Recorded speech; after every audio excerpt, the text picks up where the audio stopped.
19. L'affaire Harry Kébert. Les écrivains qui passent leur nuit à écrire sont malades de caféine et fument des cigarettes roulées sont un mythe, Marcus.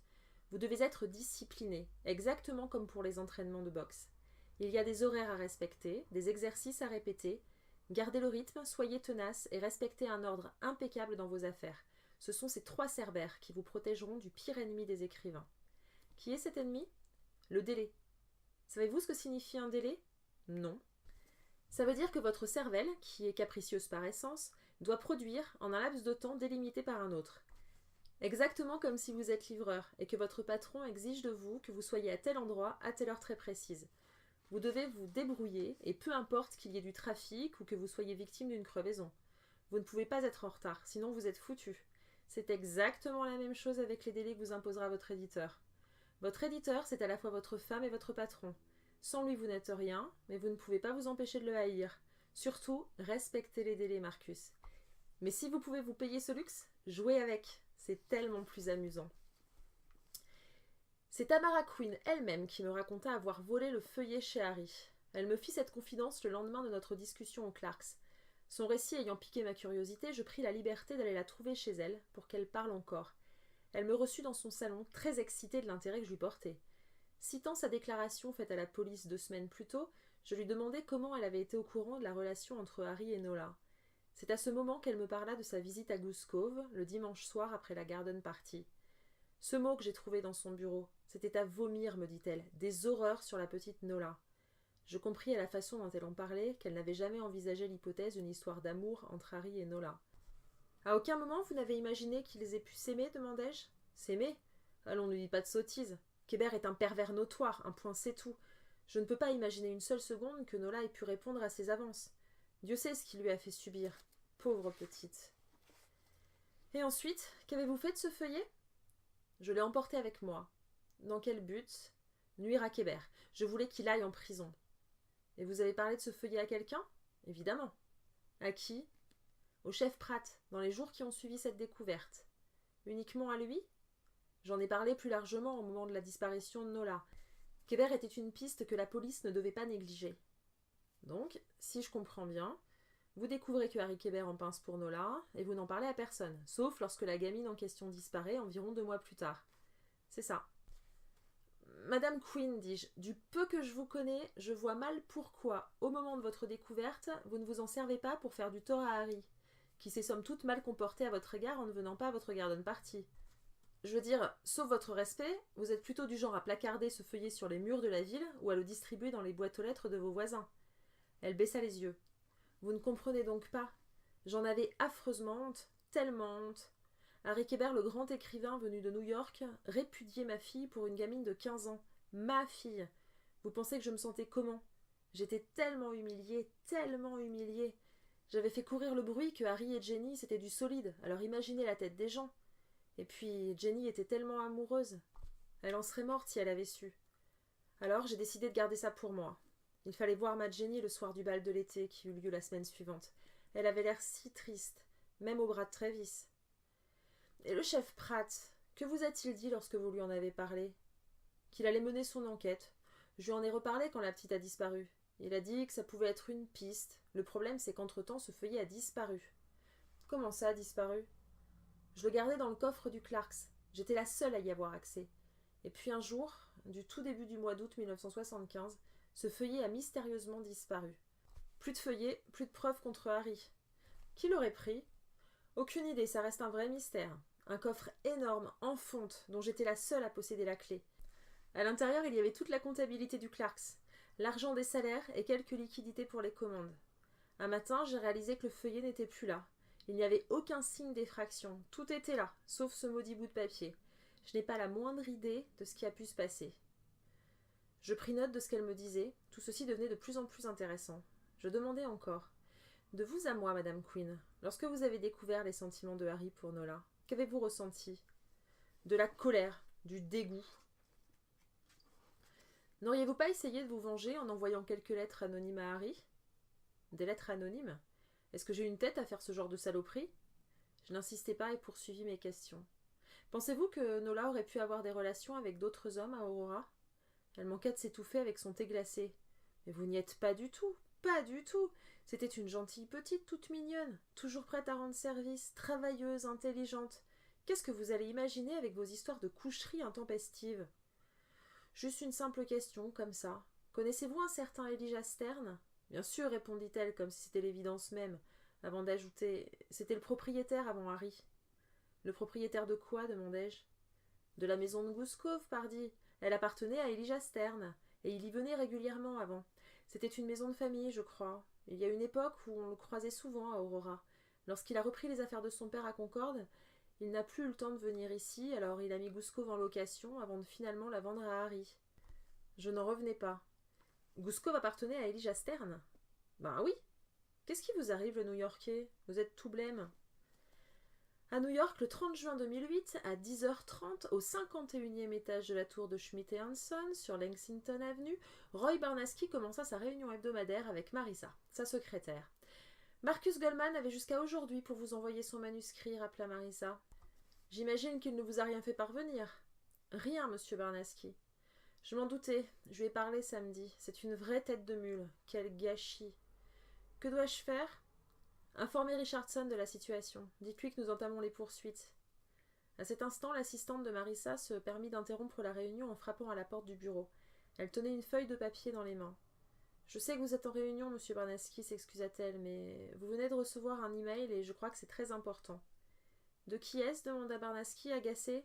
Marcus Goldman. Goldman? Apportez-moi ça immédiatement. 2. m.goldman@nobooks.com. Date lundi 30 juin 2008, 10h24. Cher Roy, ce n'est pas un livre poubelle qui profite de l'agitation générale pour se trouver un public. Ce n'est pas un livre parce que vous l'exigez. Ce n'est pas un livre pour sauver ma peau. C'est un livre parce que je suis écrivain. C'est un livre qui raconte quelque chose. C'est un livre qui revient sur l'histoire de l'un des hommes à qui je dois tout. Veuillez trouver ci-joint les premières pages. Si vous aimez, téléphonez-moi. Si vous n'aimez pas, appelez directement Richardson et rendez-vous au tribunal. Bonne réunion avec Marissa, transmettez-lui mes amitiés. Marcus Goldman. Vous avez imprimé le document joint? Non, monsieur Barnaski. Allez me l'imprimer immédiatement.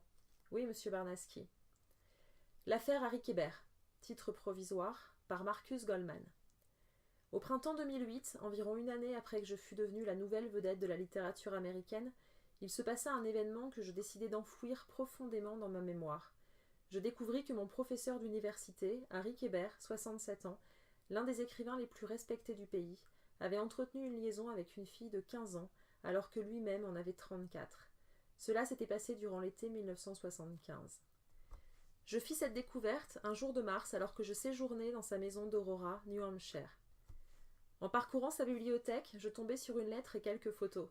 J'étais loin de me douter que je vivais là le prélude de ce qui allait devenir l'un des plus gros scandales de l'année 2008. La piste Elijah Stern m'a été suggérée par une ancienne camarade de classe de Nola, une certaine Nancy Hathaway, qui vit toujours à Aurora. À l'époque, Nola lui aurait confié entretenir une liaison avec un homme d'affaires de Concorde, Elijah Stern. Celui-ci envoyait son chauffeur, un certain Luther Caleb, à Aurora pour la chercher et la faire conduire chez lui.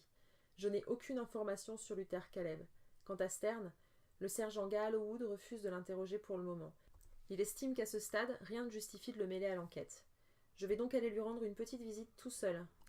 J'ai appris via Internet qu'il a étudié à Harvard et qu'il est toujours impliqué dans les sociétés d'anciens étudiants. Il semble passionné par l'art et il est apparemment un mécène reconnu. C'est visiblement un homme bien sous tout rapport. Coïncidence particulièrement troublante, la maison de Goose Cove, où vit Harry, a d'abord été sa propriété. Ces paragraphes furent les premiers que j'écrivis à propos d'Elijah Stern. Je venais de les terminer lorsque je les avais joints au reste du document envoyé à Roy Barnaski en ce matin du 30 juin 2008. J'étais ensuite directement partie pour Concorde, bien décidée à rencontrer ce Stern et à comprendre ce qui le reliait à Nola. Il y avait une demi-heure que j'étais sur la route lorsque mon téléphone sonna. « Allô ? Marcus, c'est Roy Barnaski. »« Roy, tiens donc, avez-vous reçu mon email ? Votre bouquin, Goldman, c'est formidable, on le fait. »« Vraiment ? » ?»« Absolument, j'ai aimé, nom d'une pipe, on veut absolument connaître la fin. » Je serais moi-même assez intéressée de connaître la fin de cette histoire. Écoutez, Goldman, vous écrivez ce livre et on annule le précédent contrat. Je fais ce livre, mais à ma façon. Je ne veux pas entendre vos suggestions sordides. Je ne veux pas de vos idées et je ne veux aucune censure. Faites ce que bon vous semble, Goldman. Je n'ai qu'une seule condition, que ce livre paraisse en automne. Depuis qu'Obama est devenu le candidat démocrate, ces 2 livres se vendent comme des petits pains. Il faut donc sortir un livre sur cette affaire très rapidement, avant d'être noyé par la folie de l'élection présidentielle. Il me faut votre manuscrit pour la fin août. Fin août ? Ça me laisse à peine 2 mois. Exactement. C'est très court. Démerdez-vous, je veux faire de vous l'attraction de l'automne. Kébert est au courant ? Non, pas encore. Informez-le, conseil d'amis, et informez-moi de vos avancées. Je m'apprêtais à raccrocher lorsqu'il me demanda. Goldman, attendez. Quoi ? Qu'est-ce qui vous a fait changer d'idée ? J'ai reçu des menaces, à plusieurs reprises. Quelqu'un semble très inquiet de ce que je pourrais découvrir. Je me suis donc dit que la vérité méritait peut-être un livre. Pour Harry, pour Nola. C'est une part du métier d'écrivain, non ? Bernaskin ne m'écoutait plus, il en était resté aux menaces. Des menaces, dit-il, mais c'est formidable. Ça va faire une publicité d'enfer. Imaginez même que vous soyez victime d'une tentative d'assassinat. Vous pouvez directement rajouter un 0 au chiffre des ventes. Et carrément 2 si vous mourrez. À condition que je meure après avoir fini le livre. Ça va de soi. Où êtes-vous ? La communication n'est pas très bonne. Je suis sur l'autoroute, je me rends chez Elijah Stern. Alors vous pensez vraiment qu'il est impliqué dans cette histoire ? C'est ce que je compte bien découvrir. Vous êtes complètement fou, Goldman. C'est ça que j'aime chez vous. Elijah Stern habitait un manoir sur les hauteurs de Concorde. Le portail d'entrée de la propriété était ouvert et je pénétrais à l'intérieur en voiture. Un chemin pavé menait jusqu'à une maison de maître en pierre, bordée de massifs de fleurs spectaculaires et devant laquelle, sur une place ornée d'une fontaine représentant un lion en bronze, un chauffeur en tenue astiquait la banquette d'une berline de luxe. Je laissai ma voiture au milieu de la place, saluai le chauffeur de loin comme si je le connaissais bien, et m'en allai sonner à la porte principale, plein d'allant. Une employée de maison m'ouvrit, je donnai mon nom et demandai à voir M. Stern. « Vous avez rendez-vous » ? « Non. »« Alors ce ne sera pas possible. M. Stern ne reçoit pas à l'improviste. Qui vous a laissé venir jusqu'ici ? Le portail était ouvert. Comment prend-on rendez-vous avec votre patron ? C'est M. Stern qui prend rendez-vous. Laissez-moi le voir quelques minutes, ce ne sera pas long. C'est impossible. Dites-lui que je viens de la part de Nola Kellergan. Je pense que ce nom lui dira quelque chose. L'employé me fit attendre dehors, avant de revenir rapidement. Monsieur Stern va vous recevoir, me dit-elle. Vous devez vraiment être quelqu'un d'important. Elle me conduisit à travers le rez-de-chaussée, jusque dans un bureau tapissé de boiseries et de tentures, dans lequel, assis dans un fauteuil, un homme très élégant me toisait du regard d'un air sévère. C'était Elijah Stern. Je m'appelle Marcus Goldman, dis-je. Merci de me recevoir. Goldman, l'écrivain ? Oui. Qu'est-ce qui me vaut cette visite impromptue ? J'enquête sur l'affaire Kellergan. J'ignorais qu'il y avait eu une affaire Kellergan. Disons qu'il y a des mystères non élucidés. N'est-ce pas le travail de la police ? Je suis un ami de Harry Kébert. Et en quoi cela me concerne-t-il ? On m'a dit que vous aviez vécu à Aurora, que la maison de Goose Cove, où vit aujourd'hui Harry Kébert, était à vous avant. Je voulais m'assurer que c'était exact. Il me fit signe de m'asseoir. Vos renseignements sont exacts, me dit-il. Je la lui ai vendue en 1976, juste après qu'il a connu le succès. Vous connaissez Harry Kébert alors ? Très peu. Je l'ai rencontré quelques fois à l'époque où il s'est installé à Aurora. Nous n'avons jamais gardé contact. Puis-je vous demander quels sont vos liens avec Aurora ? Il me regarda d'un air peu commode. C'est un interrogatoire, monsieur Goldman ? Pas le moins du monde. J'étais simplement curieux de savoir pourquoi quelqu'un comme vous possédait une maison dans une petite ville comme Aurora. Quelqu'un comme moi, vous voulez dire très riche ? Oui. Comparé à d'autres villes de la côte, Aurora n'est pas particulièrement excitante. C'est mon père qui a fait construire cette maison. Il voulait un endroit au bord de l'océan, mais proche de Concorde. Et puis, Aurora est une jolie ville, entre Concorde et Boston, qui plus est. Enfant, j'y ai passé beaucoup de beaux étés. Pourquoi l'avez-vous vendue ? Lorsque mon père est mort, j'ai hérité d'un patrimoine considérable. Je n'avais plus le temps d'en jouir et j'ai cessé d'utiliser la maison de Goose Cove. J'ai décidé alors de la mettre en location pendant près de 10 ans. Mais les locataires se faisaient rares. Cette maison était trop souvent vide.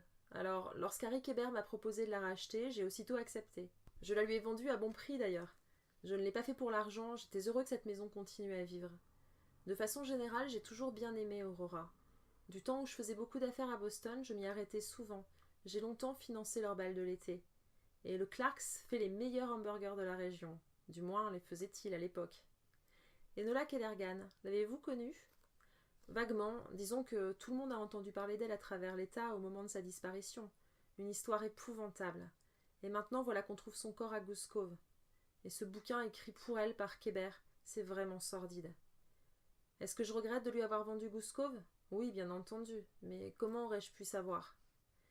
Mais techniquement, lorsque Nola a disparu, vous étiez encore propriétaire de Gouskov. Qu'essayez-vous d'insinuer? Que je serais mêlée à sa mort?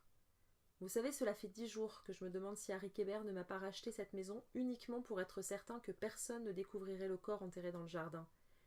Stern disait connaître vaguement Nola. Devais-je lui révéler que j'avais un témoin qui affirmait qu'il avait entretenu une liaison? Je décidai de garder cette carte dans ma manche pour l'instant. Néanmoins, dans le but de le piquer un peu, je mentionnai le nom d'une Caleb. Et Luther Caleb, demandai-je. Quoi, Luther Caleb? Connaissez-vous un certain Luther Caleb? Si vous me posez la question, c'est que vous devez savoir qu'il a été mon chauffeur pendant de longues années. À quoi jouez-vous, monsieur Goldman? Un témoin aurait vu Nola monter dans sa voiture à plusieurs reprises l'été précédant sa disparition. Il pointa vers moi un doigt menaçant. N'allez pas réveiller les morts, monsieur Goldman. Luther était un homme honorable, courageux, droit. Je ne tolérais pas qu'on vienne salir son nom alors qu'il n'est plus là pour se défendre. Il est mort? Oui, depuis longtemps. On vous dira certainement qu'il était souvent à Aurora, et c'est la vérité. Il s'occupait de ma maison du temps où je la louais. Il veillait à son bon état. C'était un être généreux, et je ne vous permets pas de venir ici pour insulter sa mémoire. Certains petits pisseux d'Aurora vous affirmeront également qu'il était étrange. C'est vrai qu'il était différent du commun des mortels. À tous égards. Il avait mauvaise apparence, son visage était terriblement défiguré. Ses mâchoires étaient mal soudées et lui donnaient une élocution difficilement compréhensible. Mais il avait bon cœur, et il était doté d'une grande sensibilité. Et vous ne pensez pas qu'il puisse être mêlé à la disparition de Nola? Non, et je suis catégorique. Je pensais que Harry Kéber était coupable. Il me semble qu'il est en prison à l'heure qu'il est. Je ne suis pas convaincue de sa culpabilité, c'est pourquoi je suis ici. Allons, on a retrouvé cette gamine dans son jardin et le manuscrit d'un de ses livres à côté du corps, un livre qu'il a écrit pour elle. Que vous faut-il de plus? Écrire n'est pas tuer, monsieur. Votre enquête doit sacrément piétiner pour que vous en arriviez à venir ici pour me parler de mon passé et de ce bon Luther. Cet entretien est terminé, monsieur Goldman. Il appela l'employé de maison pour me raccompagner vers la sortie. Je quittai le bureau de Stern avec la désagréable impression que cette entrevue n'avait servi à rien. Je regrettais de ne pas pouvoir le confronter aux accusations de Nancy Hathaway, mais je n'avais pas assez d'éléments pour pouvoir l'accuser. Gallowwood m'avait averti, ce seul témoignage ne suffirait pas, c'était sa parole contre celle de Stern. Il me fallait une preuve concrète, et je songeais alors qu'il faudrait peut-être visiter un peu cette maison. En arrivant dans l'immense hall d'entrée, je demandai à l'employée si je pouvais passer aux toilettes avant de partir. Elle me guida jusqu'aux toilettes des invités au rez-de-chaussée et m'indiqua, discrétion oblige, qu'elle m'attendrait à la porte d'entrée. Dès qu'elle disparut, je me précipitai dans le couloir pour aller explorer l'aile de la maison dans laquelle je me trouvais. Je ne savais pas ce que je cherchais, mais je savais que je devais faire vite. C'était ma seule chance de trouver un élément qui relie Stern à Nola. Le cœur battant, j'ouvris quelques portes au hasard, priant pour que les pièces ne soient pas occupées. Mais toutes étaient désertes. Il n'y avait que des salons en enfilade, richement décorés. Par les baies vitrées, je pouvais voir le parc magnifique. Guettant le moindre bruit, je poursuivis ma fouille. Une autre porte déboucha sur un petit bureau. J'y pénétrai rapidement et ouvris les armoires. Il y avait des classeurs, des piles de documents. Ceux que je parcourus n'avaient pas d'intérêt pour moi. Je cherchais quelque chose, mais quoi? Qu'est-ce qui, dans cette maison, 33 ans après, allait me jaillir soudain au visage et m'aider? Le temps pressait. L'employé n'allait pas tarder à venir me chercher aux toilettes si je ne revenais pas rapidement. Je finis par arriver à un second couloir dans lequel je m'engageai. Il menait à une porte unique que je me hasardai à ouvrir. Elle donnait sur une vaste véranda entourée d'une jungle de plantes grimpantes qui la protégeaient des regards indiscrets. Il y avait là des chevalets, quelques toiles inachevées, des pinceaux étalés sur un pupitre. C'était un atelier de peinture. Accroché au mur une série de tableaux, tous très réussis. L'un d'eux attira mon regard. Je reconnus aussitôt le pont suspendu qui se trouvait juste avant Aurora, sur le bord de mer. Je réalisai alors que toutes les toiles étaient des représentations d'Aurora. Il y avait Grand Beach, la rue principale, même le Clarks. Les toiles étaient frappantes d'authenticité. Elles étaient tous signées L.C. et les dates n'allaient pas au-delà de 75. C'est alors que je remarquai un autre tableau, plus grand que les autres, accroché dans un angle. Il y avait un fauteuil installé devant, et il était le seul à disposer d'un éclairage. C'était le portrait d'une jeune femme. On ne voyait que jusqu'au haut de ses seins, mais on comprenait qu'elle était nue. Je m'approchai.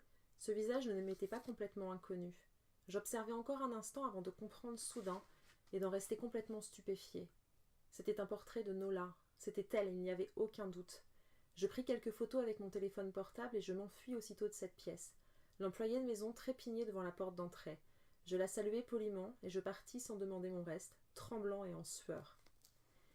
Une demi-heure après ma découverte, je débarquai de toute urgence dans le bureau de Gallowwood, au quartier général de la police d'État. Il était évidemment furieux que je sois allé voir Stern sans le consulter au préalable. « Vous êtes intenable, écrivain, intenable !»« Je n'ai fait que lui rendre visite, expliquai-je. J'ai sonné, j'ai demandé à le voir et il m'a reçu. Je ne vois pas le mal. Je vous avais dit d'attendre. Mais attendre quoi, sergent? Votre sainte bénédiction? Que des preuves tombent du ciel? Vous avez gémi que vous ne vouliez pas vous frotter à lui, alors j'ai agi. Vous gémissez, moi j'agis. Et regardez ce que j'ai trouvé chez lui. Je lui montrai les photos sur mon téléphone. Un tableau, me dit Gallowwood d'un air dédaigneux.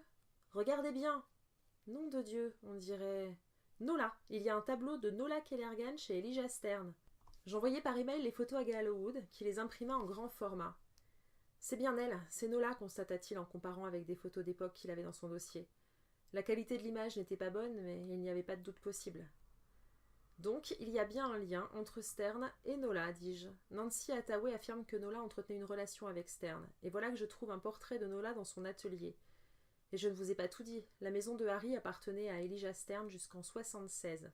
Techniquement, lorsque Nola disparaît, c'est Stern qui est le propriétaire de Goose Cove. Merveilleuse coïncidence, non? Bref, demandez un mandat et appelez la cavalerie. On va faire une perquisition en règle chez Stern et on le boucle. Un mandat de perquisition? Mais mon pauvre ami, vous êtes complètement fou. Et sur la base de quoi? De vos photos? Elles sont illégales. Ces preuves n'ont aucune validité. Vous avez fouillé une maison sans autorisation. Je suis coincé. Il faut autre chose pour nous attaquer à Stern. Et d'ici là, il se sera certainement débarrassé du tableau. Sauf qu'il ne sait pas que j'ai vu le tableau. Je lui ai parlé de Luther Caleb et il s'est énervé. Quant à Nola, il a prétendu la connaître très vaguement alors qu'il possède un tableau d'elle à moitié nu. Je ne sais pas qui a peint ce tableau, mais il y en a d'autres dans l'atelier signés L.C., Luther Caleb peut-être. Cette histoire prend une tournure que je n'aime pas, l'écrivain. Si je m'en prends à Stern et que je me plante, je suis très mal barré. Je sais, sergent. Allez parler de Stern à Harry. Essayez d'en savoir plus. Moi, je vais creuser la vie de ce Luther Caleb, on a besoin d'éléments solides. Dans la voiture, entre le quartier général de la police et la prison, j'appris par la radio que l'ensemble des livres de Harry étaient désormais retirés des programmes scolaires de la quasi-totalité des États du pays. C'était le fond du fond. En moins de 2 semaines, Harry avait tout perdu. Il était désormais un auteur interdit, un professeur répudié, un être haï par toute une nation. Quelle que soit l'issue de l'enquête et du procès, son nom était à jamais sali. On ne pourrait désormais plus parler de son œuvre sans mentionner l'immense controverse de cet été passé avec Nola. Et pour éviter les esclandres, les célébrations culturelles ne se hasarderaient certainement plus à associer Harry Kéber à leur programme. C'était la chaise électrique intellectuelle. Le pire était que Harry avait pleinement conscience de cette situation. En arrivant dans la salle de visite, sa première parole à mon intention fut « Et s'il me tue ?»« Personne ne vous tuera, Harry. »« Mais ne suis-je pas déjà mort ?»« Non, vous n'êtes pas mort, vous êtes le grand Harry Kéber. L'importance de savoir tomber, vous vous rappelez? L'importance n'est pas la chute, parce que la chute, elle, est inévitable. L'important, c'est de savoir se relever. Et nous nous relèverons. Vous êtes un chic type, Marcus, mais les œillères de l'amitié vous empêchent de voir la vérité. Au fond, la question n'est pas tant de savoir si j'ai tué Nola ou Deborah Cooper, ou même le président Kennedy. Le problème est que j'ai eu cette relation avec cette gamine, et que c'était un acte impardonnable. Et ce bouquin? Qu'est-ce qui m'a pris d'écrire ce bouquin? Je répétais.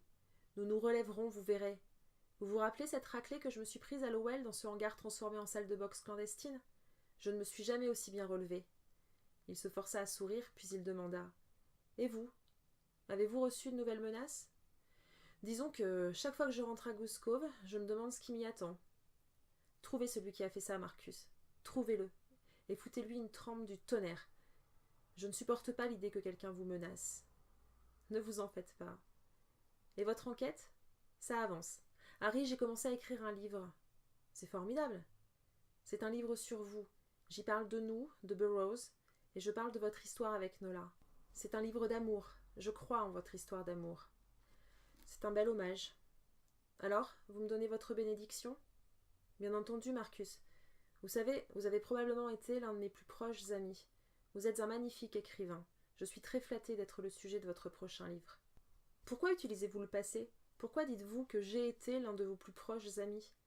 Nous le sommes toujours, non? Il eut un regard triste. J'ai dit ça comme ça. Je lui attrapai les épaules. Nous serons toujours amis, Harry. Je ne vous laisserai jamais tomber. Ce livre, c'est la preuve de mon indéfectible amitié. Merci, Marcus. Je suis touchée. Mais l'amitié ne doit pas être le motif de ce livre. Comment ça? Vous souvenez-vous de notre conversation le jour où vous avez obtenu votre diplôme à Burroughs ? Oui, nous avons fait une longue marche ensemble à travers le campus. Nous sommes allés jusqu'à la salle de boxe. Vous m'avez demandé ce que je comptais faire à présent. J'ai répondu que j'allais écrire un livre, et là, vous m'avez demandé pourquoi j'écrivais. Je vous ai répondu que j'écrivais parce que j'aimais ça, et vous m'avez répondu « Oui ». Que vous ai-je répondu ? Que la vie n'avait que peu de sens, et qu'écrire donnait du sens à la vie. C'est cela, Marcus, et c'est l'erreur que vous avez commise il y a quelques mois, lorsque Bernasky vous a réclamé un nouveau manuscrit. Vous vous êtes mis à écrire parce que vous deviez écrire un livre, et non pas pour donner du sens à votre vie. Faire pour faire n'a jamais eu de sens. Il n'y avait donc rien d'étonnant à ce que vous ayez été incapable d'écrire la moindre ligne. Le don de l'écriture est un don, non pas parce que vous écrivez correctement, mais parce que vous pouvez donner du sens à votre vie. Tous les jours, des gens naissent, d'autres meurent. Tous les jours, des cohortes de travailleurs anonymes vont et viennent dans de grands buildings gris. Et puis, il y a les écrivains. Les écrivains vivent la vie plus intensément que les autres, je crois. N'écrivez pas au nom de notre amitié, Marcus. Écrivez parce que c'est le seul moyen pour vous de faire de cette minuscule chose insignifiante qu'on appelle vie une expérience valable et gratifiante. Je le fixai longuement. J'avais l'impression d'assister à la dernière leçon du maître. C'était une sensation insupportable. Il finit par dire « Elle aimait l'opéra, Marcus. Mettez-le dans le livre. » Son préféré était Madame Butterfly. Elle disait que les plus beaux opéras sont les histoires d'amour tristes. Qui ? Nola ? Oui, cette petite gamine de 15 ans aimait l'opéra à en crever. Après sa tentative de suicide, elle est allée passer une dizaine de jours à Charlotte Hill, un établissement de repos, ce qu'on appellerait aujourd'hui une clinique psychiatrique. J'allais lui rendre visite en cachette, je lui apportais des disques d'opéra que nous faisions jouer sur un petit pick-up portable. Elle était émue aux larmes. Elle disait que si elle ne devait pas être actrice à Hollywood, elle serait chanteuse à Broadway. Et je lui disais qu'elle serait la plus grande chanteuse de l'histoire de l'Amérique. Vous savez, Marcus, je pense que Nola Kellergan aurait pu marquer ce pays de son empreinte. Pensez-vous que ses parents aient pu s'en prendre à elle, demandai-je. Non, ça me paraît peu probable. Et puis le manuscrit, et puis ce mot. De toute façon, j'imagine mal David Kellergan en meurtrier de sa fille. Pourtant, il y avait ces coups qu'elle recevait. Ces coups, c'était une drôle d'histoire. Et l'Alabama, Nola vous a-t-elle parlé de l'Alabama ? L'Alabama ? Les Kellergan venaient d'Alabama, oui ? Non, il y a autre chose, Harry. Je crois qu'il s'est passé un événement en Alabama, et que cet événement a probablement un lien avec leur départ. Mais je ne sais pas quoi. Je ne sais pas qui pourrait me renseigner. Mon pauvre Marcus, j'ai l'impression que plus vous creusez cette affaire, plus vous soulevez d'énigmes. Ce n'est pas qu'une impression, Harry. D'ailleurs, j'ai découvert que Tamara Quinn savait pour vous et Nola. Elle me l'a dit. Le jour de la tentative de suicide de Nola, elle est venue chez vous furieuse parce que vous lui aviez fait faux bond lors d'une garden party qu'elle avait organisée. Mais vous n'étiez pas chez vous et elle a fouillé dans votre bureau. Elle a trouvé un feuillet que vous veniez d'écrire sur Nola. Maintenant que vous m'en parlez, je me souviens qu'il me manquait un de mes feuillets. Je l'ai longuement cherché, en vain. Je pensais l'avoir perdu, ce qui m'avait considérablement étonnée à l'époque parce que j'ai toujours été très ordonnée. Qu'en a-t-elle fait ? Elle dit l'avoir égaré. Les lettres anonymes, c'était elle ? J'en doute. Elle n'avait même jamais imaginé qu'il ait pu se passer quoi que ce soit entre Nola et vous. Elle pensait simplement que vous fantasmiez sur elle. À ce propos, est-ce que le chef Pratt vous a interrogé lors de l'enquête sur la disparition de Nola ? Le chef Pratt ? Non, jamais. C'était étrange. Pourquoi le chef Pratt n'avait-il jamais questionné Harry dans le cadre de son enquête, alors que Tamara affirmait l'avoir informé de ce qu'elle savait ? Sans mentionner ni Nola ni le tableau, je me hasardai ensuite à évoquer le nom de Stern. Stern, me dit Harry ? Oui, je le connais. C'était le propriétaire de la maison de Goose Cove. Je la lui ai rachetée après le succès des Origines du Mal. Vous le connaissiez bien ? Bien, non. Je l'ai rencontré 1 ou 2 fois lors de cet été 75. La première fut au bal de l'été. Nous étions assis à la même table. C'était un homme sympathique. Je l'ai revu quelques fois après. Il était généreux, il croyait en moi. Il a beaucoup fait pour la culture. C'est un homme profondément bon. Quand l'avez-vous vu pour la dernière fois ? La dernière fois, ça devait être pour la vente de la maison. Ça remonte à fin 76. Mais pourquoi diable me parlez-vous de lui tout d'un coup ? Juste comme ça. Dites-moi, Harry, le bal de l'été dont vous parlez, c'est celui où Tamara Quinn espérait que vous emmèneriez sa fille ? Celui-là même. Je m'y suis rendue seule finalement. Quelle soirée ! Figurez-vous que j'y ai gagné le premier prix de la tombola. 1 semaine de vacances à Martha's Vineyard. Et vous y êtes allé ? Bien entendu. Ce soir-là, en rentrant à Goose Cove, je trouvai un email de Roy Barnasky qui me faisait une offre qu'aucun écrivain ne pouvait refuser. 2 r.barnaski@schmidtandhanson.com, date lundi 30 juin 2008, 19h54. Cher Marcus, j'aime votre bouquin. Pour faire suite à notre téléphone de ce matin, vous trouverez ci-joint une proposition de contrat que vous ne refuserez pas, je pense. Envoyez-moi de nouvelles pages au plus vite. Comme je vous l'ai dit, je vise une publication pour l'automne. Je pense que ce sera un grand succès, j'en suis certain en fait. La Warner Brothers s'est déjà dit intéressée à l'adapter en film, avec droits cinématographiques à renégocier pour vous, bien entendu. En document attaché, un projet de contrat dans lequel il me promettait une avance d'1 million de dollars. Cette nuit-là, je veillais longuement, envahi par toutes sortes de pensées. Sur le coup de 22h30, je reçus un appel de ma mère. Il y avait du bruit derrière et elle chuchotait. « Maman ?»« Marquis, tu ne devineras jamais avec qui je suis. »« Avec papa ?»« Oui, mais non. Figure-toi que ton père et moi avons décidé d'aller passer la soirée à New York et nous sommes allés dîner chez cet Italien, près de Columbus Circle. Et sur qui est-ce que nous tombons devant l'entrée ? Denise, ta secrétaire. Ça alors ? Ne joue pas les innocents. Crois-tu que je ne sais pas ce que tu as fait ? Elle m'a tout dit. Tout dit. Dis quoi ? Que tu l'as mise à la porte. Je ne l'ai pas mise à la porte, maman. Je lui ai trouvé un bon emploi chez Schmidt & Hanson. Je n'avais plus rien à lui proposer. Plus de livres, plus de projets, plus rien. Il fallait bien que je lui assure un peu son avenir, non ? Je lui ai trouvé un poste en or au département marketing. Oh, Marquis, nous sommes tombés dans les bras l'une de l'autre. Elle dit que tu lui manques. Pitié, maman. Elle chuchota plus encore, je l'entendais à peine. J'ai eu une idée, Marquis. Quoi ? Connais-tu le grand Solzhenitsyn ? L'écrivain ? Bah oui, quel rapport ? J'ai vu un documentaire sur lui hier soir. Quel hasard du ciel d'avoir vu cette émission. Figure-toi qu'il s'est marié avec sa secrétaire. Sa secrétaire. Et sur qui je tombe aujourd'hui ? Ta secrétaire. C'est un signe, Marquis. Elle n'est pas vilaine et surtout, elle déborde d'oestrogène. Je le sais, les femmes sentent ça. Elle est fertile, docile, elle te fera un enfant tous les 9 mois. Je lui apprendrai comment élever les enfants. Et comme ça, ils seront tout comme je veux. N'est-ce pas merveilleux ? C'est hors de question. Elle ne me plaît pas, elle est trop âgée pour moi. Et de toute façon, elle a déjà un ami. Et puis, on ne se marie pas avec sa secrétaire. Mais si, le grand Solzhenitsyn l'a fait. Ça veut dire que c'est autorisé. Elle est accompagnée par un type, oui, mais c'est une lavette. Il sent l'eau de Cologne de supermarché. Toi, tu es un grand écrivain, Marquis. Tu es le formidable. Le formidable a été battu par Marcus Goldman, maman. Et c'est à ce moment-là que j'ai pu commencer à vivre. Que veux-tu dire ? Rien, maman, mais laisse Denise dîner tranquillement, s'il te plaît. 1 heure plus tard, une patrouille de police passa pour s'assurer que tout allait bien. C'étaient 2 jeunes officiers de mon âge, très sympathiques. Je leur offris un café et ils me dirent qu'ils allaient rester un moment devant la maison. La nuit était douce et par la fenêtre ouverte, je les entendis bavarder et plaisanter, assis sur le capot de leur voiture, à fumer une cigarette. En les écoutant, je me sentis soudain très seule et très loin du monde. On venait de me proposer une somme d'argent colossale pour la publication d'un livre qui me replacerait immanquablement sur le devant de la scène. Je menais une existence qui faisait rêver des millions d'Américains. Il me manquait pourtant quelque chose, une véritable vie. J'avais passé la première partie de mon existence à assouvir mes ambitions. J'entamais la suivante en essayant de maintenir ces ambitions à flot et à bien y réfléchir, je me demandais à quel moment je déciderais de vivre, tout simplement. Sur mon compte Facebook, je passais en revue la liste de mes milliers d'amis virtuels. Il n'y en avait pas un que je puisse appeler pour aller boire une bière. Je voulais un groupe de bons copains avec qui suivre le championnat de hockey et partir faire du camping le week-end. Je voulais une fiancée gentille et douce qui me fasse rire et un peu rêver. Je ne voulais plus être seule.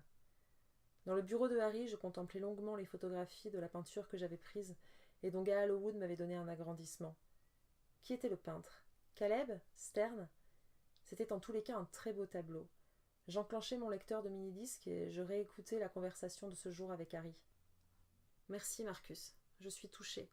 Mais l'amitié ne doit pas être le motif de ce livre. » »« Comment ça ? Vous souvenez-vous de notre conversation le jour où vous avez obtenu votre diplôme à Burroughs ? » ?»« Oui, nous avons fait une longue marche ensemble à travers le campus. Nous sommes allés jusqu'à la salle de boxe. Vous m'avez demandé ce que je comptais faire à présent. J'ai répondu que j'allais écrire un livre, et là, vous m'avez demandé pourquoi j'écrivais. Je vous ai répondu que j'écrivais parce que j'aimais ça, et vous m'avez répondu « Oui ?» Que vous ai-je répondu ? Que la vie n'avait que peu de sens, et qu'écrire donnait du sens à la vie. Suivant le conseil de Harry, je me remis à mon ordinateur pour continuer à écrire. Goose Cove, minuit. Par la fenêtre ouverte du bureau, le vent léger de l'océan pénètre dans la pièce. Il y a une odeur agréable de vacances. La lune brillante illumine tout en dehors. L'enquête avance. Ou du moins, le sergent Gallowwood et moi-même découvrons peu à peu l'ampleur de l'affaire. Je crois que ça va beaucoup plus loin qu'une histoire d'amour interdite, ou qu'un sordide fait divers qui voudrait qu'un soir d'été, une fillette en fugue soit la victime d'un rôdeur. Il y a encore trop de questions en suspens. En 1969, les Kellergan quittent Jackson, Alabama, alors que David, le père, dirige une paroisse florissante. Pourquoi? Été 75, Nola vit une histoire d'amour avec Harry Kéber, dont il va s'inspirer pour écrire Les origines du mal. Mais Nola vit également une relation avec Elijah Stern, qui la fait peindre nue. Qui est-elle vraiment? Une sorte de muse? Quel est le rôle de Luther Caleb, dont Nancy Hathaway m'a confié qu'il venait chercher Nola à Aurora pour la conduire à Concorde? Qui, hormis Tamara Quinn, savait pour Nola et Harry? Qui a pu envoyer ces lettres anonymes à Harry? Pourquoi le chef Pratt, qui dirige l'enquête sur sa disparition, n'interroge-t-il pas Harry après les révélations de Tamara Quinn? A-t-il interrogé Stern? Qui diable a tué Deborah Cooper et Nola Kellergan? Et qui est cette ombre insaisissable qui veut m'empêcher de raconter cette histoire? Extrait de Les origines du mal, par Harry L. Kéber. Le drame avait eu lieu un dimanche. Elle était malheureuse et elle avait essayé de mourir. Son cœur n'avait plus la force de battre, s'il ne battait pas pour lui. Elle avait besoin de lui pour vivre, et depuis qu'il l'avait compris, il venait tous les jours à l'hôpital pour la regarder en secret. Comment une aussi jolie personne avait-elle pu vouloir se tuer? Il s'en voulait, c'était comme si c'était lui qui lui avait fait du mal. Tous les jours, il s'asseyait en secret sur un banc du grand parc public qui entourait la clinique, et il attendait le moment où elle sortait, profiter du soleil. Il la regardait vivre. Vivre était si important. Puis, il profitait qu'elle soit hors de sa chambre pour aller déposer une lettre sous son oreiller. « Ma tendre chérie, vous ne devez jamais mourir, vous êtes un ange. Les anges ne meurent jamais. Voyez comme je ne suis jamais loin de vous. Séchez vos larmes, je vous en supplie. Je ne supporte pas de vous savoir triste. Je vous embrasse pour que s'atténue votre peine. Cher amour, quelle surprise de trouver votre mot au moment de me coucher. Je vous écris en cachette. Le soir, nous n'avons pas le droit de veiller après le couvre-feu, et les infirmières sont de vraies peaux de vache. Mais je ne pouvais pas résister. À peine ai-je lu vos lignes que je devais y répondre, juste pour vous dire que je vous aime. Je rêve de danser avec vous, je suis certaine que vous dansez comme personne. J'aimerais vous demander de m'emmener au bal de l'été, mais je sais que vous ne voudrez pas. Vous vous direz que si l'on nous voit ensemble, nous serons perdus. Je pense que je ne serai pas encore sortie d'ici de toute façon. Mais pourquoi vivre si on ne peut aimer? C'est la question que je me suis posée lorsque j'ai fait ce que j'ai fait. Je suis éternellement vôtre. Mon merveilleux ange, un jour nous danserons, je vous le promets. Un jour viendra où l'amour vaincra et où nous pourrons nous aimer au grand jour. Et nous danserons sur les plages. La plage comme au premier jour. Vous êtes tellement belle lorsque vous êtes sur la plage. Guérissez vite, un jour nous danserons sur les plages. Cher amour, danser sur les plages, je ne rêve que de ça. Dites-moi qu'un jour vous m'emmènerez danser sur les plages, juste vous et moi. 18. Martha's Vineyard, Massachusetts, fin juillet 1975. Dans notre société, Marcus, les hommes que l'on admire le plus sont ceux qui bâtissent des ponts, des gratte-ciels et des empires. Mais en réalité, les plus fiers et les plus admirables sont ceux qui arrivent à bâtir l'amour, car il n'est pas de plus grande et de plus difficile entreprise. Elle dansait sur la plage, elle jouait avec les vagues et courait sur le sable, les cheveux au vent. Elle riait, elle était tellement heureuse de vivre. De la terrasse de l'hôtel, Harry la contempla un instant, puis il se replongea dans les feuillets qui recouvraient la table où il était installé. Il écrivait vite et bien. Depuis qu'ils étaient arrivés ici, il avait déjà écrit plusieurs dizaines de pages. Il avançait à un rythme frénétique. C'était grâce à elle, Nola. Nola chérie, sa vie, son inspiration. N-O-L-A. Il écrivait son grand roman, enfin, un roman d'amour. « Harry » cria-t-elle, « faites une pause, venez vous baigner !» Il s'autorisa à interrompre son travail et monta dans leur chambre, rangea les feuillets dans sa mallette et passa son maillot de bain. Il la rejoignit sur la plage et ils marchèrent le long de l'océan, s'éloignant de l'hôtel, de la terrasse, des autres clients et des baigneurs. Ils passèrent une barrière de rochers et arrivèrent à une crique isolée. Là, ils pouvaient s'aimer. « Prenez-moi dans vos bras, Harry chéri !» lui dit-elle lorsqu'ils furent protégés des regards. Il l'enlaça et elle s'accrocha à son cou fort. Puis, ils plongèrent dans l'océan et s'éclaboussèrent gaiement, avant d'aller se sécher au soleil, allongés sur les grands linges blancs de l'hôtel. Elle posa sa tête sur son torse. « Je vous aime, Harry, je vous aime comme je n'ai jamais aimé. » Ils se sourirent. « Ce sont les plus belles vacances de ma vie, dit Harry. Le visage de Nola s'illumina. « faisons des photos comme ça nous n'oublierons jamais. Avez-vous pris l'appareil ?» Il sortit l'appareil de son sac et le lui donna. Elle se colla contre lui, étint le boîtier à bout de bras, dirigeant l'objectif vers eux, et prit une photo. Juste avant d'appuyer sur le déclencheur, elle tourna la tête et l'embrassa longuement sur la joue. Ils rirent. « Je pense que cette photo sera très bonne, dit-elle. Surtout, gardez-la toute votre vie. »« Toute ma vie. Cette photo ne me quittera jamais. » Ils étaient là depuis 4 jours. 2 semaines plus tôt. C'était le samedi 19 juillet, jour du traditionnel bal de l'été.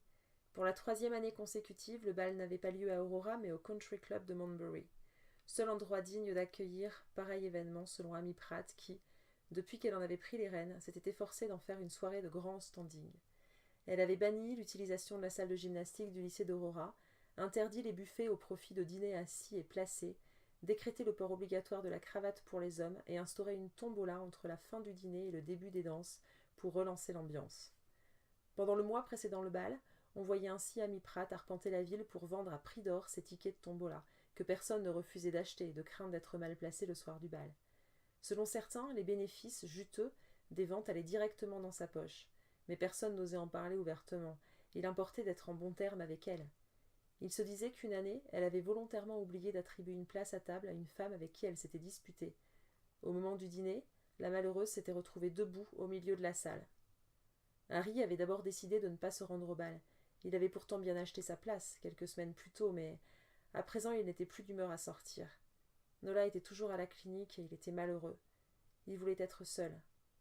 Mais le matin même, Amy Pratt était venue tambouriner à sa porte. Il y avait des jours qu'elle ne l'avait pas vu en ville. On ne le trouvait plus au Clarks. Elle voulait s'assurer qu'il ne lui ferait pas faux bond. Il devait absolument être présent au bal. Elle avait dit à tout le monde qu'il serait là. Pour la première fois, une grande vedette new-yorkaise assisterait à sa soirée et, qui sait, l'année suivante, Harry reviendrait peut-être avec tout le gratin du show-business. Et d'ici quelques années, le tout Hollywood et le tout Broadway viendraient jusque dans le New Hampshire pour assister à ce qui serait devenu l'un des événements les plus mondains de la côte Est. « Vous viendrez ce soir, Harry, hein ? Vous serez là ?» Elle avait gémi en se tortillant devant sa porte. Elle l'avait supplié et il avait fini par promettre de venir, surtout parce qu'il ne savait pas dire non, et elle avait même réussi à lui refourguer pour $50 de tickets de tombola. Plus tard dans la journée, il était allé voir Nola à la clinique. Sur la route, dans un magasin de Manbury, il avait encore acheté des disques d'opéra. Il n'arrivait pas à s'en empêcher. Il savait que la musique la rendait tellement heureuse. Mais il dépensait trop d'argent, il ne pouvait plus se le permettre. Il n'osait pas imaginer l'état de son compte en banque. Il ne voulait même pas en connaître le solde restant. Ses économies partaient en fumée et à ce train-là, il n'aurait bientôt plus de quoi payer la maison jusqu'à la fin de l'été. À la clinique, il s'était promené dans le parc, et dans le secret d'un bosquet, Nola l'avait enlacé. « Harry, je veux partir. Les médecins disent que tu pourras sortir d'ici quelques jours. Vous n'avez pas compris. Je veux partir d'Aurora, avec vous. Ici, nous ne serons jamais heureux. » Il avait répondu. « Un jour. »« Quoi un jour ? Un jour, nous partirons. » Son visage s'était illuminé. « Vraiment ? Harry, vraiment ? Vous m'emmènerez loin ? » ?»« Très loin, et nous serons heureux. »« Oui, très heureux. » Elle l'avait serré fort contre elle. Chaque fois qu'elle s'approchait de lui, il sentait son corps traversé d'une douce sensation de frisson. « C'est le bal ce soir, avait-elle dit. »« Oui. »« Irez-vous ? » ?»« Je n'en sais rien. J'ai promis à Amy Pratt de venir, mais je ne suis pas d'humeur. »« Oh, allez-y, s'il vous plaît. Je rêve d'y aller. Depuis toujours, je rêve qu'un jour quelqu'un m'emmène à ce bal.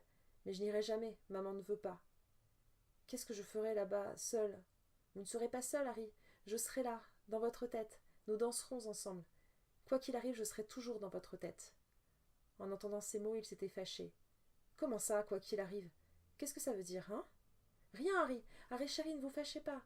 Je voulais simplement vous dire que je vous aimerai pour toujours. » Pour l'amour de Nola, il se rendit donc au bal, de mauvaise grâce et seul.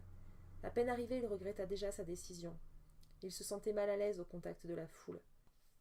Pour se donner un semblant de contenance, il s'installa au bar et se fit servir quelques martinis, tout en regardant les invités qui arrivaient au fur et à mesure. La salle se remplissait rapidement, le brouhaha des conversations s'amplifiait. Il était persuadé que les regards étaient braqués sur lui, comme si tous savaient qu'il aimait une fille de 15 ans. Se sentant vaciller, il se rendit aux toilettes, se passa de l'eau sur le visage, puis s'enferma dans une cabine de WC et s'assit sur la cuvette pour retrouver ses esprits. Il prit une ample respiration. Il devait garder son calme. Personne ne pouvait savoir pour lui et Nola. Ils avaient toujours été si prudents et tellement discrets. Il n'y avait aucune raison de s'inquiéter. Surtout, rester naturel. Il finit par se rassurer lui-même et sentit son ventre qui se dénouait. Il ouvrit alors la porte de la cabine et c'est à cet instant qu'il découvrit cette inscription, faite au rouge à lèvres sur le miroir des toilettes. Baiser de gamine. La panique l'envahit. Qui était là? Il appela, il regarda autour de lui et poussa toutes les portes des cabines. Personne. Les toilettes étaient désertes. Il attrapa à la hâte un linge qu'il gorgea d'eau et il effaça l'inscription qui se transforma en une longue traînée grasse et rouge sur le miroir. Puis, il s'enfuit hors des toilettes, craignant d'être surpris. Nauséeux et malade, le front couvert de sueur et les tempes battantes, il rejoignit la soirée comme si rien ne s'était passé. Qui savait pour lui Enola? Dans la salle, le dîner avait été annoncé et les invités se dirigeaient vers les tables. Il avait l'impression de devenir fou. Une main lui attrapa l'épaule, il sursauta. C'était Amy Pratt, il transpirait abondamment. « Tout va bien, Harry » demanda-t-elle. « Oui, oui, juste un peu chaud.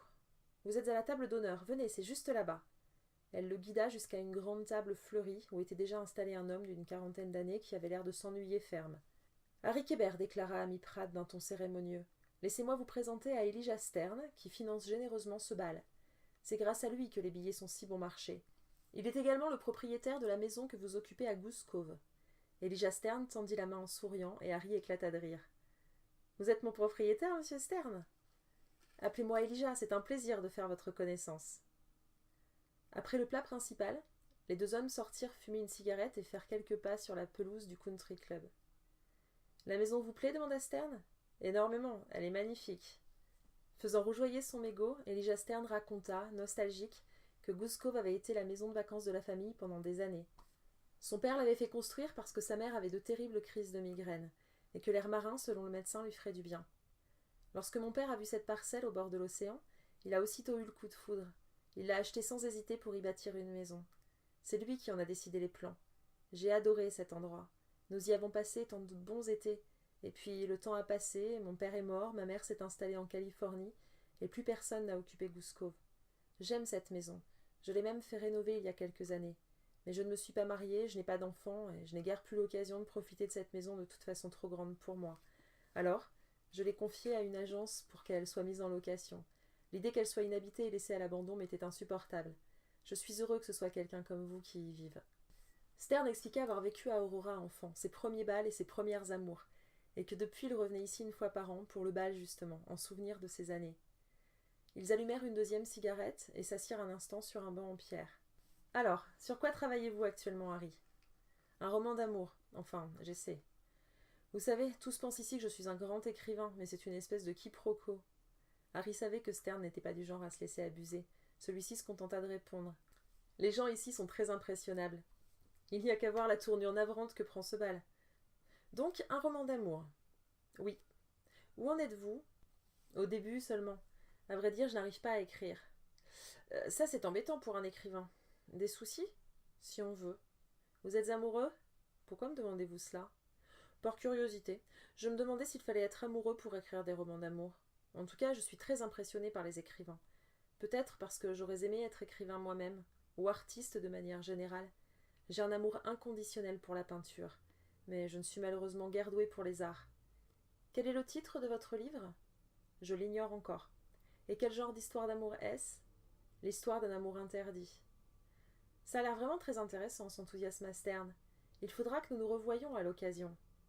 À 21h30, après le dessert, Amy Pratt annonça le tirage au sort des lots de la tombola dont l'animation était assurée, comme chaque année, par son mari. Le chef Pratt, enfonçant trop le micro dans sa bouche, égrena les lots. Les prix, offerts pour la plupart par les commerces locaux, se situaient dans le bas de gamme, sauf le premier prix, dont le tirage suscita beaucoup d'agitation. Il s'agissait d'une semaine dans un hôtel de luxe de Martha's Vineyard. Tout frais payé pour 2 personnes. « Votre attention, s'il vous plaît » s'époumonna le chef. « Le gagnant du premier prix est... Attention, le ticket 13,85 » Il y eut un bref instant de silence. Puis soudain, Harry, réalisant qu'il s'agissait de l'un de ses tickets, se leva, tout étonné. Il y eut aussitôt droit à un tonnerre d'applaudissements, et de nombreux invités l'assaillirent pour le féliciter. Jusqu'à la fin de la soirée, l'assistance n'eut Dieu que pour lui. Il était le centre du monde. Mais lui n'avait Dieu pour personne, car le centre de son monde à lui dormait dans une petite chambre d'hôpital à 15 miles de là. Lorsqu'Harry quitta le bal vers 2 heures du matin, il croisa Elijah Stern dans le vestiaire, lui aussi sur le départ. « Premier prix de la tombola, sourit Stern. On peut dire que vous êtes d'un naturel plutôt chanceux. »« Oui, et dire que j'ai failli ne pas acheter de ticket. Avez-vous besoin que je vous ramène chez vous demanda Stern. Merci, Elijah, mais j'ai ma voiture. Ils marchèrent ensemble jusqu'au parking. Une berline noire attendait Stern devant laquelle un homme fumait une cigarette. Stern le désigna et dit « Harry, je voudrais vous présenter mon homme de confiance. C'est vraiment quelqu'un de formidable. D'ailleurs, si vous n'y voyez pas d'inconvénient, je vais l'envoyer à Goose Cove pour qu'il s'occupe des rosiers. C'est bientôt le moment de les tailler et c'est un jardinier de grand talent, contrairement aux incapables qu'envoie l'agence de location et qui m'ont fait crever toutes les plantes l'été passé. Évidemment, vous êtes chez vous, Elijah. » À mesure qu'il s'approcha de l'homme, Harry remarqua que celui-ci avait une apparence effrayante. Son corps était massif et musculeux, son visage balafré et tordu. Ils se saluèrent d'une poignée de main. « Je suis Harry Kébert, dit Harry. « Bonfoir, monsieur Kébert, répondit l'homme qui s'exprimait avec une élocution douloureuse et très irrégulière. Vous m'appelle Luther Caleb. » L'agitation gagnait Aurora dès le lendemain du bal. Avec qui Harry Kébert allait-il se rendre à Martha's Vineyard? Personne ne lui avait jamais connu de femme ici. Avait-il une bonne amie à New York? Peut-être une vedette de cinéma? Ou allait-il emmener avec lui une jeune femme d'Aurora? Avait-il une conquête ici, lui qui était si discret? En parlerait-on dans les journaux sur les vedettes? Le seul à ne pas se préoccuper de ce voyage était Harry lui-même. Le lundi matin du 21 juillet, il était chez lui, malade d'inquiétude. Qui savait pour lui Enola? Qui donc l'avait suivi jusque dans les toilettes? Qui avait eu l'audace de souiller le miroir de ces infâmes inscriptions? Du rouge à lèvres, c'était très certainement une femme, mais qui? Pour s'occuper l'esprit, il s'installa à son pupitre et décida de mettre de l'ordre dans ses feuillets. C'est alors qu'il se rendit compte qu'il en manquait un feuillet sur Nola, écrit le jour de sa tentative de suicide. Il se rappelait bien, il l'avait laissé là. Il y avait en tout cas une semaine qu'il avait laissé s'accumuler les brouillons en vrac sur son bureau, mais il les numérotait toujours, selon un code chronologique bien précis, pour pouvoir les classer ensuite. À présent qu'il avait mis de l'ordre, il constatait qu'il en manquait un. C'était un feuillet important, il s'en souvenait bien. Il recommença son classement à 2 reprises, vida son cartable. Le feuillet n'était pas là. C'était impossible. Il avait toujours pris soin de vérifier sa table lorsqu'il quittait le Clarks pour être certain de ne rien oublier. À Goose Cove, il ne travaillait que dans son bureau, et si par hasard il s'installait sur la terrasse, il déposait ensuite ce qu'il avait écrit sur son pupitre. Il ne pouvait pas avoir perdu ce feuillet. Alors où était-il? Après avoir fouillé la maison en vain, il commença à se demander si quelqu'un était venu ici à la recherche de preuves compromettantes. Était-ce la même personne qui avait fait cette inscription sur le miroir des toilettes le soir du bal? Il eut tellement mal au ventre à l'évocation de cette pensée qu'il eut envie de vomir. Ce même jour, Nola put quitter la clinique de Charlotte Hill. À peine rentrée à Aurora, sa première préoccupation fut d'aller retrouver Harry. Elle se rendit à Goose Cove dans la fin de l'après-midi. Il était sur la plage avec sa boîte en fer blanc. Aussitôt qu'elle le vit, elle se jeta dans ses bras. Il la souleva en l'air et la fit tournoyer. « Oh, Harry, Harry, chéri, ça m'a tellement manqué d'être ici avec vous. » Il l'étreignit le plus fort qu'il put. « Nola, Nola, chérie. Comment allez-vous, Harry? Nancy m'a dit que vous aviez remporté le premier prix de la tombola. Oui, tu te rends compte? Des vacances pour 2 personnes à Martha's Vineyard. Et pour quand est-ce? Les dates sont libres. Je n'ai qu'à appeler l'hôtel quand j'en ai envie pour faire la réservation. M'emmènerez-vous? Oh, Harry, emmenez-moi là où nous pourrons être heureux sans nous cacher. » Il ne répondit rien et ils firent quelques pas sur la grève. Ils regardèrent les vagues finir leur course dans le sable. « D'où viennent les vagues » demanda Nola. « De loin, répondit Harry. Elles viennent de loin pour voir le rivage de la Grande Amérique et mourir. » Il dévisagea Nola et attrapa soudain son visage dans un élan de fureur. « Bon sang, Nola, pourquoi vouloir mourir ?»« Ce n'est pas qu'on veuille mourir, dit Nola. C'est qu'on ne peut plus vivre. » « Mais te rappelles-tu ce jour sur la plage après le spectacle, lorsque tu m'as dit de ne pas m'en faire puisque tu étais là? Comment veilleras-tu sur moi si tu te tues? » « Je sais, Harry. Pardon. Je vous demande pardon. » Et sur cette plage, où ils s'étaient rencontrés et aimés au premier regard, elle se mit à genoux pour qu'il lui pardonne. Elle demanda encore. « Emmenez-moi, Harry. Emmenez-moi avec vous à Martha's Vineyard. Emmenez-moi et aimons-nous pour toujours. » Il promit dans l'euphorie du moment. Mais lorsqu'un peu plus tard, elle s'en retourna chez elle et qu'il la regarda s'éloigner sur le chemin de Goose Cove, il songea qu'il ne pouvait pas l'emmener. C'était impossible. Quelqu'un savait déjà pour eux. S'ils partaient ensemble, toute la ville saurait. Ce serait la prison garantie. Il ne pouvait pas l'emmener et, si elle le lui demandait encore, il repousserait le voyage interdit. Il le repousserait jusqu'à l'éternité. Le lendemain, il retourna aux Clarks pour la première fois depuis longtemps. Comme d'habitude, Jenny était de service. Lorsqu'elle vit Harry entrer, ses yeux s'illuminèrent. Il était revenu. Était-ce à cause du bal? Avait-il été jaloux de la voir avec Travis? Voulait-il l'emmener à Martha's Vineyard? S'il partait sans elle, c'est qu'il ne l'aimait pas. Cette question la travailla tant qu'elle la lui posa avant même de prendre sa commande. « Qui vas-tu emmener à Martha's Vineyard, Harry ?»« Je n'en sais rien, répondit-il. Peut-être personne. Peut-être vais-je en profiter pour avancer dans mon livre. » Elle eut une moue. « Un si beau voyage, seul? Ce serait du gâchis. » Secrètement, elle espéra qu'il répondrait « Tu as raison, Jenny, mon amour, partons ensemble. » Nous embrasser sous le soleil couchant. Mais tout ce qu'il dit fut « Un café, s'il te plaît. » Et Jenny, l'esclave, s'exécuta. À ce moment, Tamara Quinn arriva de son bureau de l'arrière-salle, où elle faisait sa comptabilité. Voyant Harry assis à sa table habituelle, elle se précipita vers lui et lui dit sans même le saluer, d'un ton plein de rage et d'amertume « Je suis en train de revoir la comptabilité. Nous ne faisons plus crédit, monsieur Kébert. »« Je comprends, répondit Harry, qui voulait éviter un esclandre. Je suis désolé pour votre invitation de dimanche dernier. Vos excuses ne m'intéressent pas. J'ai reçu vos fleurs qui ont fini à la poubelle. Je vous prie de régler votre ardoise d'ici la fin de la semaine. Bien entendu. Donnez-moi la facture. Je vous paierai sans délai. Elle lui apporta la note détaillée, et il manqua de s'étouffer en la découvrant. Il y en avait pour plus de 500$. Il avait dépensé sans compter 500$ de nourriture et de boissons, 500$ jetés par la fenêtre, juste pour être avec Nola. À cette note s'ajouta le lendemain matin une lettre de l'agence de location de la maison. Il avait déjà payé la moitié de son séjour à Goose Cove, soit jusqu'à la fin juillet. La lettre l'informait qu'il lui restait encore 1000$ à payer pour jouir de la maison jusqu'en septembre. Mais ces 1000$, il ne les avait pas. Il n'avait quasiment plus d'argent. L'ardoise du Clarks le laissait sur la paille. Il n'avait plus de quoi payer la location d'une pareille maison. Il ne pouvait plus rester.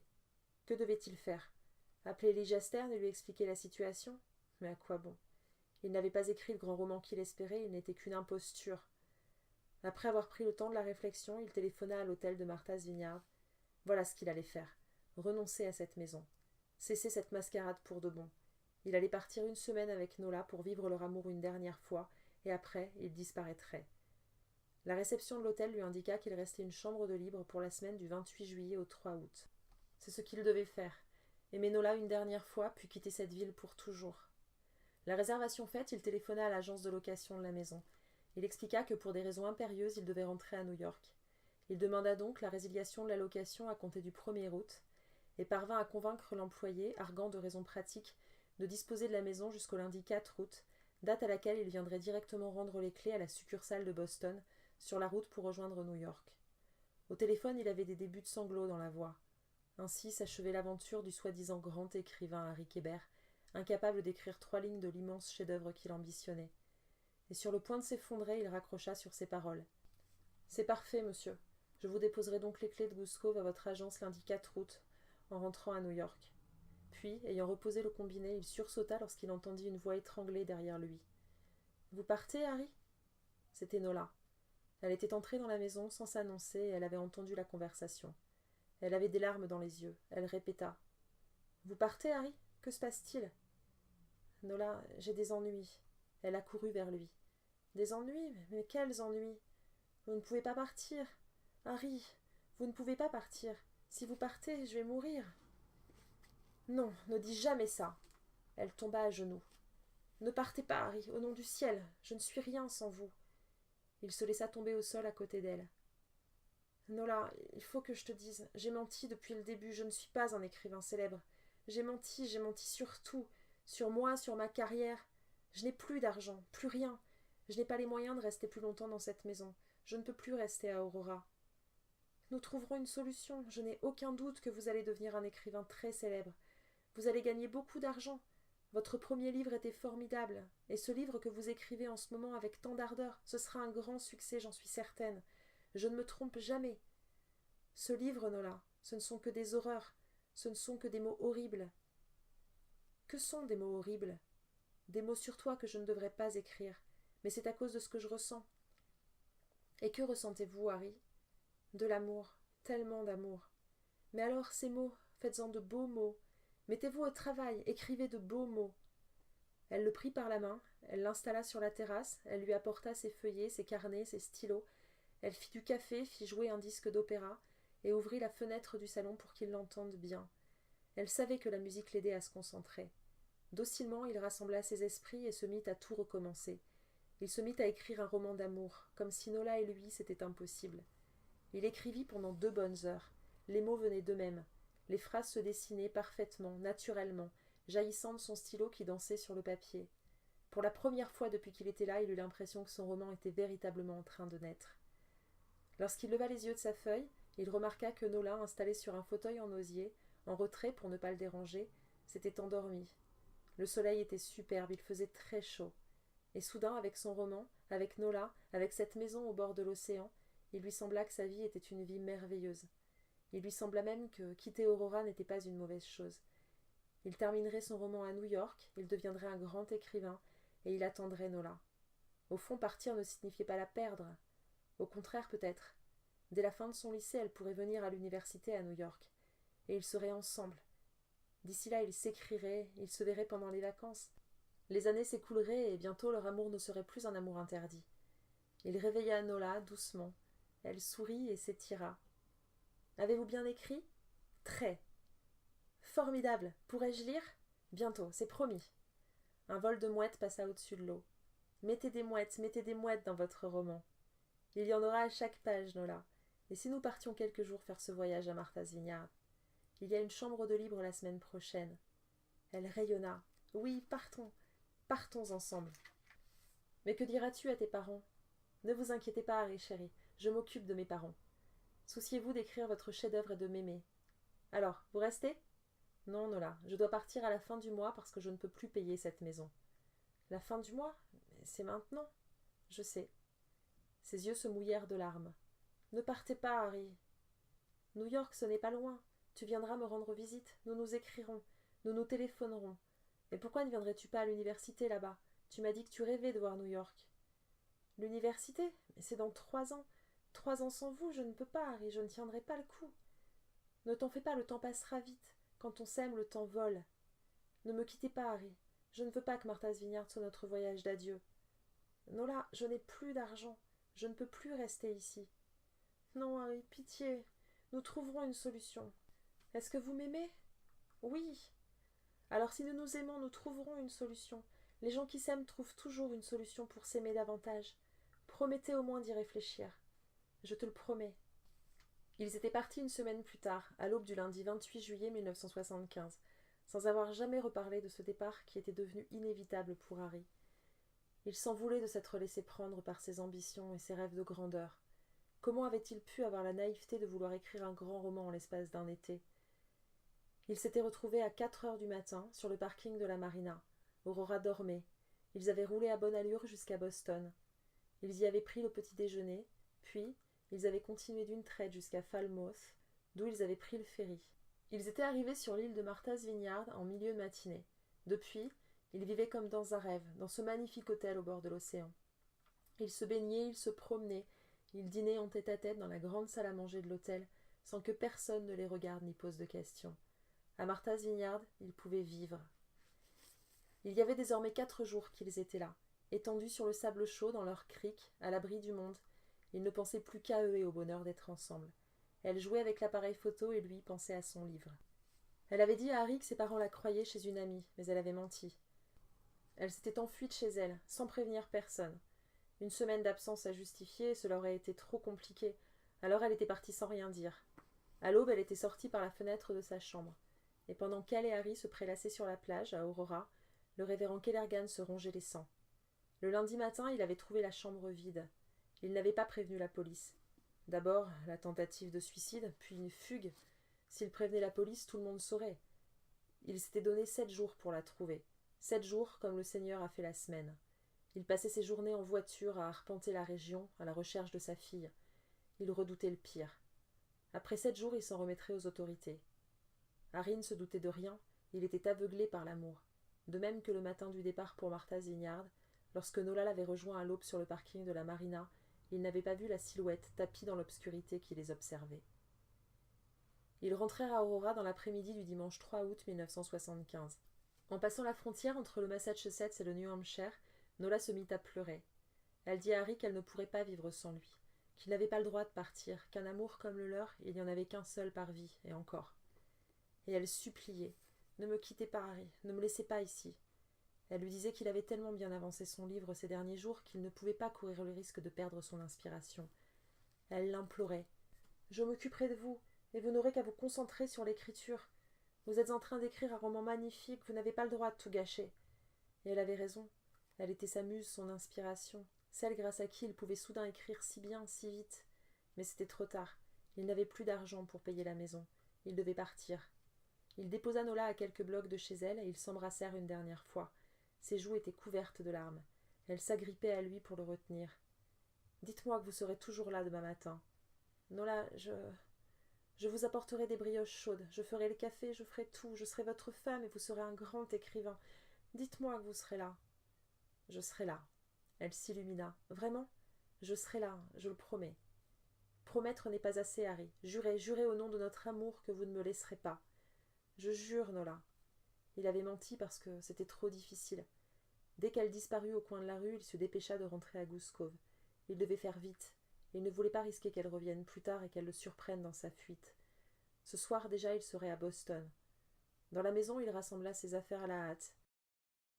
Il entassa ses valises dans le coffre de sa voiture et jeta le reste de ce qu'il devait encore être emporté sur la banquette arrière. Puis il ferma les volets et coupa le gaz, l'eau et l'électricité. Il fuyait l'amour. Il voulut laisser un message à son attention, il griffonna quelques lignes. « Nola chérie, j'ai dû partir, je t'écrirai, je t'aime pour toujours. » Écrite dans la précipitation sur un morceau de papier qu'il coinça dans l'encadrement de la porte, avant de le retirer de crainte que ce soit quelqu'un d'autre qui trouve ces mots. Pas de message, c'était plus sûr. Il ferma la porte à clé, monta dans sa voiture et démarra en trombe. Il s'enfuit à toute allure. Adieu Goose Cove, adieu New Hampshire, adieu Nola. C'était fini, pour toujours.